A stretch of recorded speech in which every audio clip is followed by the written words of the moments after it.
আপনি dust allergy, food allergy, চাকা চাকা অ্যালার্জি, চুলকানি অ্যালার্জি, দাউদজনিত অ্যালার্জির সমস্যার কারণে আপনি লোক সমাজে যেতে পারছেন না।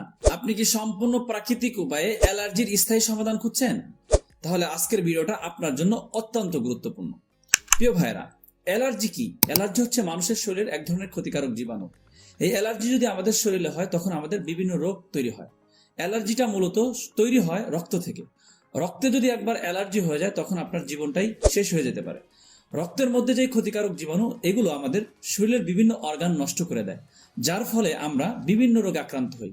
আমাদের ত্বকগুলো নষ্ট হয়ে যায়, ঘাও পসরা হয়ে যায়, চুলকানি হয়ে যায়, দাউদ, একজিমা, সোরিয়াসিসের মতন মারাত্মক রোগ তৈরি হয়ে যায়।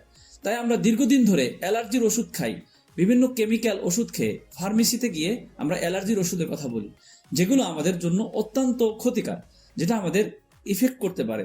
আমাদের কিডনি ড্যামেজ হয়ে যেতে পারে, হার্ট ব্লক হয়ে যেতে পারে, লাংসের উপরে ক্ষতিগ্রস্ত হতে পারে। তাই আমরা অনেকেই না জেনে বিভিন্ন কেমিক্যাল ওষুধ খেয়ে আমাদের জীবনকে নষ্ট করে দিচ্ছি।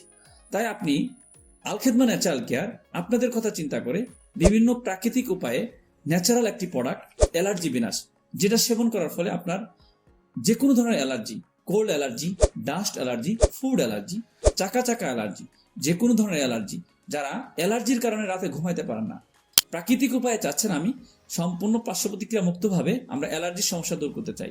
তাই আল খেদমা ন্যাচারাল কেয়ার এই অ্যালার্জি বিনাশটা, যেটা সেবন করার ফলে আপনার প্রাকৃতিক উপায়ে স্থায়ীভাবে অ্যালার্জির সমস্যাগুলো দূর হবে।